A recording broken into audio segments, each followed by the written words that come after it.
여러분, 벌써 서너 달 후면 반팔을 입어야 할 계절이 다가오고 있습니다. 올 여름에는 꼭 식스팩을 만들어 보겠다 다짐하신 분들 많으시죠? 매년 겪어보셔서 하시겠지만 볶음 만들기 여간 내기가 아닙니다. 그럼 도대체 어느 정도 시간을 투자해야 선명한 식스팩을 만들 수 있을까요? 사실 볶음을 만드는 가장 좋은 방법은 지방을 걷어내는 것입니다. 모두들 배 안쪽에 고이 간직하고 있는 볶음을 보기 위해서 말이죠. 그치만 볶음 알맹이 자체의 크기가 작다면 체지방을 아무리 제거해도 큰 효과가 없겠죠? 그래서 볶음 운동을 통해 알맹이를 키운다면 체지방이 어느 정도 있더라도 선명한 식스팩을 볼 수 있을 겁니다. 여러 운동 인플루언서들이나 유튜버들이 얘기하길 대략 한두 달 정도 운동을 하면 복근을 볼 수 있다고 하는데요. 그건 운동을 해오던 사람의 기준일 것이고 일반인들이라면 그 기간은 훨씬 길어질 수 있을 것입니다. 그렇다면 우리 같은 일반인들이 식스팩을 만들기 위한 시간을 줄이는 방법 없을까요? 최대한 효과적이며 가급적 시간이 덜 걸리는 운동 방법으로 복근을 조져주고 체지방을 태워준다면 좀 더 빠르게 선명한 식스팩을 만날 수 있을 것입니다. 그래서 이번 영상에서는 논문들을 바탕으로 과연 어떤 운동이 우리가 원하는 식스팩을 만드는데 가장 효과적인지 알아보겠습니다. 먼저 우리가 쉽게 부르는 복근은 복직근, 복행근, 외복사근, 내복사근 이렇게 네 가지로 구성되어진 복합적인 근육입니다. 그중 우리가 식스팩이라고 부르는 복직근은 가슴과 골반을 모아 몸통을 앞으로 구부리는 동작을 수행합니다. 또한 복행근과 함께 몸통을 바로 세우는 역할도 수행하죠. 그리고 복행근은 가장 안쪽에 위치해 있으면서 복근 전체를 덮어 복압을 유지하고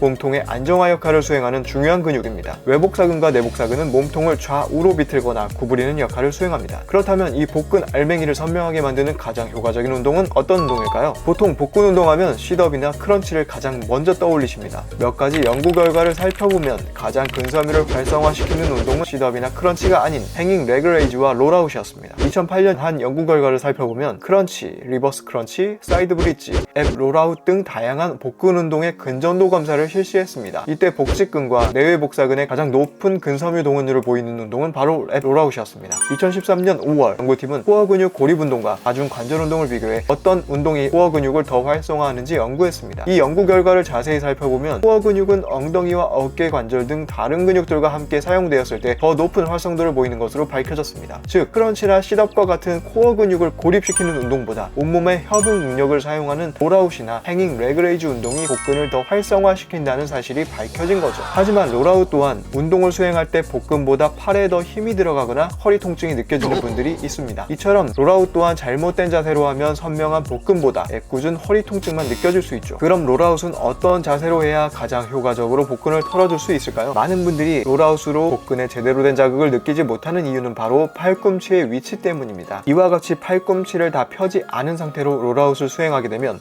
복근보다 삼두근의 자극을 뺏기게 되죠. 또한 팔꿈치가 구부러지게 되면 자연스럽게 돌아올 때도 팔을 먼저 당기게 됩니다. 그렇기 때문에 팔은 쭉 핀 상태에서 롤아웃을 수행할 수 있어야 합니다. 그럼 하체는 어떤 자세로 해야 할까요? 대부분 운동 시 몸통과 가까이 위치했을 때 엉덩이 또한 뒤로 함께 넘어가게 됩니다. 이렇게 앉은 자세가 되다 보면 복근에 제대로 된 자극을 느끼기 어렵습니다. 복근이 수축되어야 할 타이밍에 오히려 복근에 힘이 빠져버리게 되는 것이죠. 더군다나 허리도 함께 말리면서 복근보다 허리에 부담이 가해집니다. 그렇기 때문에 허리가 말리지 않도록 꼭 주의해야 합니다. 코어의 힘을 유지하고 엉덩이는 지면과 수직인 위치까지만 뒤로 이동해야 합니다. 이 자세를 유의하셔서 수행해 보신다면 복근에 더 강한 수축감을 느낄 수 있으실 겁니다. 그렇다면 운동 강도가 높기로 유명한 행잉 레그레이즈는 어떨까요? 자세한 비교를 위해 운동과학 서적을 한번 찾아보았습니다. 이 자료는 총 12가지의 복근 운동이 각각 상복부, 하복부, 그리고 외복사근에 주는 자극을 비교했는데요. 상복부의 경우 팔을 뻗고 진행하는 크런치 동작에서 가장 높은 근전도가 나타났고 하복부의 경우에는 행잉 레그레이즈에서 가장 높은 근전도가 나타났습니다. 게다가 행잉 레그레이즈는 하복부의 활성도가 가장 높았지만 상복부의 활성도도 두 번째로 높았기 때문에 복근의 전반적인 발달 측면에서 보면 행잉 레이즈가 개꿀